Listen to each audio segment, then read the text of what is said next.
ਨੂੰ ਕਹੇਗਾ ਪਤਾ ਕੀ ਹੈ, ਉਹਦਾ ਇੱਕ ਪੌੜੀ ਦੀ ਦਾਲ ਪੈ ਜਾਣੀ ਹੈ ਸਾਰੀ ਉਹਨਾਂ ਦੀ, ਬਾਕੀ ਸੰਗਤ ਤਾਂ ਖਾਲੀ ਹੋ ਰਹਿ ਜਾਣੀ ਹੈ। ਕਹਿੰਦੇ ਉਹੀ ਦਾਲ ਦੀ ਜਿਹੜੀ ਪੌੜੀਆਂ ਤੇ ਪੈ ਗਈ। ਗੁਰਮੁਖ ਸ਼ਬਦੇ ਸੱਚ ਲਿਵ ਲਾਗੈ, ਕਰ ਨਦਰੀ ਮੇਲ ਮਿਲਾਏ। ਗੁਰਮੁਖੀ ਸ਼ਬਦ ਸੱਚ ਲਿਵ ਲਾਗੈ, ਜਦੋਂ ਗੁਰਮੁਖ ਹੋ ਜਾਂਦਾ ਮਨਮੁਖ ਦੀ ਲਿਵ ਨਹੀਂ ਲੱਗਦੀ। ਇਹ ਮਨਮੁਖ ਨੇ ਸਾਰੇ, ਪਹਿਲਾਂ ਗੁਰਮੁਖ ਬਣ ਕੇ ਦੱਸਣ, ਫਿਰ ਗੱਲ ਕਰਨ ਗਾਹਾਂ ਦੀ। ਗੁਰਮੁਖ ਦੇ ਬਿਨਾਂ ਬਾਣੀ ਅਰਥਾਈ ਨਹੀਂ ਜਾ ਸਕਦੀ, ਗੁਰਮੁਖ ਦੇ ਬਿਨਾਂ ਗੱਲ ਗੁਰਮਤਿ ਕਰ ਨਹੀਂ ਸਕਦਾ। ਰਾਈਟ ਹੈ ਧਾਰਮਿਕ ਆਦਮੀ ਨੂੰ ਗੱਲ ਕਰਨ ਦੀ, ਵਕੀਲ ਹੈ ਗਾਹਾਂ ਅਦਾਲਤ ਵਿੱਚ ਵਕਾਲਤ ਦੀ ਗੱਲ ਕਰਦਾ, ਦੂਏ ਨੂੰ ਬੋਲਣ ਨਹੀਂ ਦਿੰਦੇ ਅਗਲੇ। ਜਿਹਦੇ ਕੋਲ ਸਰਟੀਫਿਕੇਟ ਹੈ, ਸਾਡੀ ਡਿਗਰੀ ਹੈ, ਉਹ ਅਦਾਲਤ ਵਿੱਚ ਬਤੌਰ ਵਕੀਲ ਬੋਲ ਸਕਦਾ, ਦੂਏ ਨੂੰ ਕੌਣ ਬੋਲਣ ਦਿੰਦਾ। ਧਰਮ ਦੇ ਖੇਤਰ 'ਚ ਵੀ ਉਹ ਲੋਕ ਬੋਲਣ ਜਿਹਨਾਂ ਨੂੰ ਧਰਮ ਦਾ ਗਿਆਨ ਹੈ।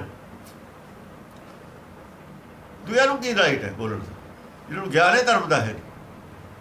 ਤੁਹਾਨੂੰ ਪਤਾ ਨਹੀਂ, ਇਹ ਸਮਝਾਉਣ ਪਹਿਲਾਂ ਧਰਮ ਕੀ ਹੈ ਫਿਰ ਬੋਲਣ, ਪਹਿਲਾਂ ਗੁਰਮਤਿ ਕੀ ਕਹਿੰਦੀ ਹੈ ਸਮਝਾ ਦੇਣ ਫਿਰ ਬੋਲਣ। ਪਹਿਲਾਂ ਸਰਟੀਫਿਕੇਟ ਲੈਣ ਧਰਮ ਦਾ ਸੰਗਤ ਤੋਂ, ਫਿਰ ਬੋਲ ਲੈਣ। ਬੋਲਣ ਅਸੀਂ ਕਹਿੰਦੇ ਬੋਲਣ, ਜਿਹਨੂੰ ਗਿਆਨ ਹੋ ਉਹ ਬੋਲੇ। ਜੇ ਗਿਆਨ ਹੈ ਨਹੀਂ ਤਾਂ ਕਿਉਂ ਬੋਲਣ। ਉਹ ਤਾਂ ਉਹ ਗੱਲ ਹੈ, ਕੋਈ ਬਿਮਾਰ ਹੈ ਜਿਹਨੇ ਮੂੰਹ ਨਹੀਂ ਦਵਾਈਆਂ ਦੱਸ ਦੇਣਗੇ ਸਾਰੇ ਸੜਦੇ ਫਿਰਦੇ, ਉਹ ਡਾਕਟਰ ਨੇ। ਇੱਕ ਕੋ 6 ਨੁਸਖੇ ਨੇ। ਗੁਰਮੁਖ ਸ਼ਬਦੇ ਸੱਚ ਲਿਵ ਲਾਗੈ, ਗੁਰਮੁਖ ਸ਼ਬਦੇ ਸੱਚ ਲਿਵ ਲਾਗੈ। ਉਹ ਸ਼ਬਦ ਆ ਹੈ ਗੁਰਮੁਖ ਦੀ। ਐਸ ਸ਼ਬਦ ਨਾਲ ਗੁਰਬਾਣੀ ਨਾਲ ਸੱਚ ਨਾਲ ਲਿਵ ਲੱਗ ਜਾਂਦੀ ਹੈ। ਸੱਚ ਕੌਣ ਹੈ? ਸੱਚ ਇਹਦਾ ਮੂਲ ਹੈ, ਸੱਚ ਤੋਂ ਪੈਦਾ ਹੋਇਆ ਹੈ। ਸੱਚ ਰਾਮ ਹੈ, ਕਹੋ ਕਬੀਰ ਤੂੰ ਰਾਮ ਕੀ ਅੰਸ਼। ਇਹਦੇ ਆਪਣੇ ਮੂਲ ਨਾਲ ਜੁੜ ਜਾਂਦਾ, ਇੱਕ ਹੋ ਗਿਆ ਨਾ। ਗੁਰਮੁਖ ਸ਼ਬਦ ਹੈ ਸੱਚ ਲਿਵ, ਕਿਉਂਕਿ ਮਨ ਸਮਝ ਗਿਆ ਗੁਰਬਾਣੀ ਨੂੰ, ਪੜ੍ਹਿਆ ਸਮਝਿਆ ਤੇ ਮਨ ਸਮਝ ਗਿਆ। ਸੰਸਾਰ ਛੱਡ ਦਿੱਤਾ, ਤਿਰਕੁਟੀ ਛੱਡਤੀ, ਆਪਣੇ ਮੂਲ ਨਾਲ ਜੁੜ ਗਿਆ। ਕਰ ਨਦਰੀ ਮੇਲ ਮਿਲਾਏ, ਕਰ ਨਦਰੀ ਮੇਲ ਮਿਲਾਏ। ਕਿਰਪਾ ਹੋ ਗਈ ਪਰਮੇਸ਼ਰ ਦੀ ਵੀ, ਮਿਲ ਗਿਆ ਮੇਲ, ਮਿਲ ਗਿਆ, ਇੱਕ ਹੋ ਗਿਆ। ਆਪੇ ਦਾਨਾ ਆਪੇ ਬੀਨਾ ਪੂਰੇ ਭਾਗ ਸਮਾਏ। ਆਪੇ ਦਾਨਾ ਹੋ ਗਿਆ, ਆਪੇ ਬੀਨਾ ਹੋ ਗਿਆ। ਬੀਨਾ ਕੌਣ ਸੀ? ਬੀਨਾ ਮਨ ਸੀਗਾ, ਦਾਨਾ ਅੰਦਰਲਾ ਸੀ ਦਾਤਾ। ਮੂਲ ਕੁਛ ਦੇ ਰਿਹਾ ਸੀ, ਸ਼ਾਖ ਕੁਛ ਲੈ ਰਹੀ ਸੀ। ਜਿਹੜੀ ਸ਼ਾਖਾ ਹੁੰਦੀ ਹੈ, ਮੂਲ ਰਸ ਦੇ ਰਿਹਾ, ਸ਼ਾਖ ਪ੍ਰਾਪਤ ਕਰ ਰਹੀ ਹੈ। ਬੀਨਾ ਉਹ ਹੈ ਜਿਹੜਾ ਪ੍ਰਾਪਤ ਕਰ ਰਿਹਾ, ਦਾਨਾ ਉਹ ਹੈ ਜਿਹੜਾ ਦੇ ਰਿਹਾ। ਇਹ ਦਾਨਾ ਵੀ ਆਪੇ ਹੋ ਗਿਆ, ਹੁਣ ਬੀਨਾ ਵੀ ਆਪੇ ਹੋ ਗਿਆ। ਸ਼ਾਖ ਪੇੜ ਇੱਕ ਹੋ ਗਏ ਨਾ। ਜਿੰਨਾ ਚਿਰ ਮਰੋੜੀ ਹੋਈ ਸੀ ਸ਼ਾਖ, ਜੁੜੀ ਤਾਂ ਹੋਈ ਸੀ ਪਰ ਮਰੋੜਾ ਆਇਆ ਹੋਇਆ ਸੀ। ਉਹਨਾਂ ਚਿਰ ਰਸ ਪੂਰਾ ਨਹੀਂ ਸੀ ਆ ਰਿਹਾ ਅੰਦਰੋਂ। ਪੂਰੇ ਭਾਗ ਰਸ ਦੀ ਸਪਲਾਈ ਰੁਕੀ ਹੋਈ ਸੀ। ਜਦ ਸਿੱਧੀ ਕਰਕੇ ਬੰਨ੍ਹ ਦਿੱਤੀ ਸ਼ਾਖ, ਰਸ ਇੱਕ ਹੋ ਗਿਆ। ਫਿਰ ਆਪੇ ਦਾਨਾ ਆਪੇ ਬੀਨਾ ਪੂਰੇ ਭਾਗ ਸਮਾਏ। ਹਾਂ, ਸੋ ਸ਼ਬਦ ਕੋ ਨਿਰੰਤਰ ਵਾਸ, ਅਲਖ ਜੈ ਦੇਖਾਂ ਤੈ ਸੋਈ। ਫਿਰ ਉਹ ਸ਼ਬਦ ਦੀ ਗੱਲ ਆਉਂਦੀ ਹੈ। ਸੋ ਸ਼ਬਦ ਕੋ ਨਿਰੰਤਰ ਵਾਸ ਕਥੀ ਹੈ। ਇਹ ਵਿਸ਼ਵਾਸ ਜਦ ਇੱਕ ਹੋ ਜਾਂਦਾ ਹੈ, ਫਿਰ ਉਹ ਸ਼ਬਦ ਦੀ ਗੱਲ ਆਉਂਦੀ ਹੈ ਜਿਹੜਾ ਬਿਨਾਂ ਕੰਨਾਂ ਤੋਂ ਸੁਣਦਾ ਹੈ। ਉਹ ਤਾਂ ਨਿਰੰਤਰ ਵਾਸ, ਉਹਦਾ ਲਗਾਤਾਰ ਚੱਲਦਾ। ਅੰਮ੍ਰਿਤ ਸਦ ਹੀ ਵਰਸਦਾ, ਬੁੱਝਾਂ ਬੁੱਝਣ ਹਾਰ।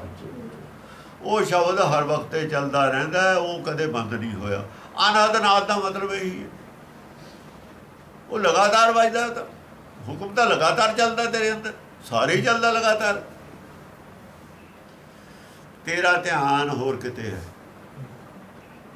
ਸਾਡਾ ਧਿਆਨ ਹੋਰ ਕਿਤੇ। ਹੁਕਮ ਲਗਾਤਾਰ ਚੱਲਦਾ, ਹੁਕਮ ਨਹੀਂ ਕਦੇ ਬੰਦ ਹੁੰਦਾ। ਬਾਰਿਸ਼ ਨਹੀਂ ਕਦੇ ਬੰਦ ਹੋਈ। ਅੰਮ੍ਰਿਤ ਸਦ ਹੀ ਵਰਸਦਾ ਹੈ। ਬੁੱਝਣ ਹਾਰ ਜਿਨ੍ਹਾਂ ਨੇ ਪ੍ਰਾਪਤ ਕਰਿਆ ਉਹਨਾਂ ਨੂੰ ਪਤਾ। ਪਹਿਲਾਂ ਬੁੱਝਣ ਹਾਰ ਤਾਂ ਬਣ ਜਾ,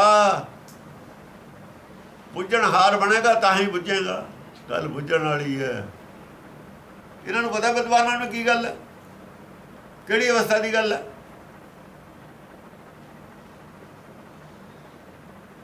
ਅੰਮ੍ਰਿਤ ਸਦ ਹੀ ਵਰਸਦਾ।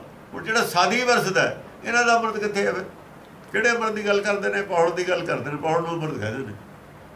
ਜਿਹੜਾ ਗੁਰੂ ਸਾਹਿਬ ਕਹਿੰਦੇ ਅੰਮ੍ਰਿਤ ਸਾਦੀ ਹੀ ਵਰਸਦਾ ਬੁੱਝਣ ਹਾਰ, ਉਹ ਅੰਮ੍ਰਿਤ ਕਿਹੜਾ ਜਿਹੜਾ ਸਾਦੀ ਵਰਸਦਾ? ਉੱਥੇ ਤੱਕ ਜਾਣਾ, ਉਸ ਅੰਮ੍ਰਿਤ ਤੱਕ ਜਾਣਾ।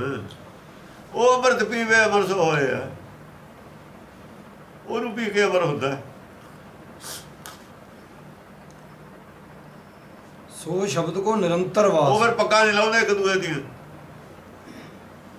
ਡਿੱਗੀ ਹੋਈ ਪੱਗ ਦੂਏ ਦੀ ਚੱਕ ਕੇ ਸਿਰ ਤੇ ਰੱਖਦੇ ਨੇ।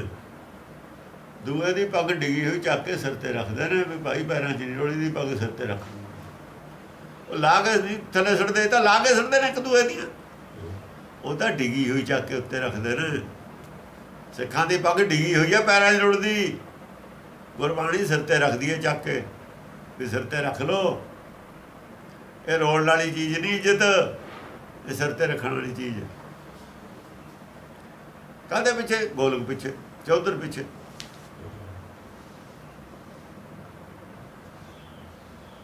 ਸਿੱਖੀ ਦਾ ਕਹਿੰਦੀ ਹੈ ਸਿਰ ਤੇ ਰੱਖੋ, ਇੱਕ ਦੂਏ ਦੀ ਪੱਗ ਚੱਕ ਕੇ ਸਿਰ ਤੇ ਰੱਖੋ।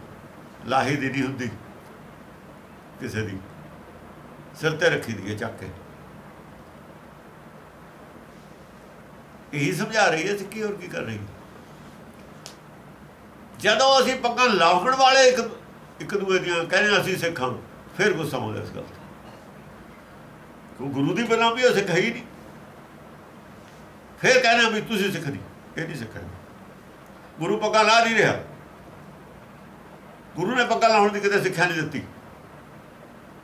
ਅਸੀਂ ਤੁਹਾਨੂੰ ਸਿੱਖ ਨਹੀਂ ਮੰਨਦੇ, ਇਹ ਪੱਗਾਂ ਲਾਉਣੀਆਂ ਫਿਰ ਤਾਂ ਕਹਿਣਾ ਹੀ ਪਊਗਾ। ਜੇ ਇਹਨਾਂ ਨੂੰ ਸਿੱਖ ਮੰਨ ਲਈਏ ਫਿਰ ਤਾਂ ਗੁਰੂ ਹੀ ਬਦਨਾਮ ਹੋ ਗਿਆ ਸਾਡਾ। ਗੁਰੂ ਬਦਨਾਮ ਹੋ ਗਿਆ, ਗੁਰੂ ਦੀ ਬਦਨਾਮੀ ਨਹੀਂ ਬਰਦਾਸ਼ਤ ਹੋ ਸਕਦੀ, ਇਹ ਨਹੀਂ ਬਰਦਾਸ਼ਤ ਹੋ ਸਕਦਾ। ਤੁਸੀਂ ਬਦਨਾਮ ਹੋ ਜਾਓ, ਗੁਰੂ ਨਾਲ ਰਿਸ਼ਤਾ ਤੋੜ ਲਓ, ਬੇਦਾਵਾ ਦੇ ਜਾਓ, ਠੀਕ ਹੈ, ਕੋਈ ਗੱਲ ਨਹੀਂ। ਜਿਹਨੂੰ ਲੋੜ ਆਊ ਫਿਰ ਆਜੂ, ਨਹੀਂ ਲੋੜ ਨਾ ਆਵੇ। 40 ਮੁਕਤੇ ਆਪਣੇ ਆਪ ਆਏ ਨੇ, ਕੋਈ ਬੁਲਾਉਣ ਤਾਂ ਗਿਆ ਨਹੀਂ। ਆ ਗਏ ਠੀਕ ਹੈ, ਫਿਰ ਕੰਠ ਲਾਏ। ਛਾੜਨ ਆਏ ਤਾਂ ਕੰਠ ਲਾਏ। ਜਿਹੜਾ ਬਣ ਜੂਗਾ ਸਿੱਖ ਬਣ ਜੂਗਾ। ਫਿਰ ਗੁਰੂ ਤਾਂ ਕਦੇ ਵੀ ਨਹੀਂ ਕਹਿੰਦਾ ਵੀ ਤੂੰ ਕਿਉਂ ਹੈ। ਪਰ ਬਦਨਾਮੀ ਜਿਹੜੀ ਹੈ ਸਾਡੇ ਕਰਮ ਤੋਂ, ਬਦਨਾਮੀ ਵੀ ਗੁਰੂ ਦੀ ਹੋਊਗੀ, ਸਾਡੇ ਕਰਮ ਤੋਂ ਵਡਿਆਈ ਵੀ ਗੁਰੂ ਦੀ ਹੋਊਗੀ। ਸਾਡੇ ਕਰਮ ਤੋਂ ਹੋਊ, ਸਿੱਖਾਂ ਦੇ ਕਰਮ ਤੋਂ। ਐਸਾ ਕਰਮ ਨਹੀਂ ਕਰਨਾ ਜਿਹਦੇ ਨਾਲ ਗੁਰੂ ਦੀ ਬਦਨਾਮੀ ਹੋਵੇ। ਜੇ ਕੋਈ ਕਰੂਗਾ ਤਾਂ ਅਸੀਂ ਬਿਲਕੁਲ ਕਹਾਂਗੇ ਉਹ ਸਿੱਖ ਨਹੀਂ ਹੈ। ਬਾਣਾ ਲਾਉਂਦੇ ਰਹੇ ਨੇ, ਬਾਣਾ ਲਾਉਣਾ ਚਾਹੀਦਾ ਵੀ ਭਾਈ ਫਿਰ ਕੁਰਬਾਨਾ ਲਾ ਦਿਓ, ਤੁਸੀਂ ਸਿੱਖੀ ਛੱਡ ਦਿਓ ਜੇ ਕੰਮ ਕਰਦੇ। ਪੁਲਿਸ ਵਾਲਾ ਜੇ ਡਾਕੇ ਮਾਰਦਾ, ਕੋਈ ਗਲਤ ਕੰਮ ਕਰਦਾ, ਪੁਲਿਸ ਵਰਦੀ ਲਾਹ ਨਹੀਂ ਲੈਂਦੀ। ਫੌਜੀ ਹੈ ਜੇ ਗਲਤ ਕੰਮ ਕਰਦਾ, ਫੌਜ ਵਰਦੀ ਲਾਹ ਨਹੀਂ ਲੈਂਦੀ।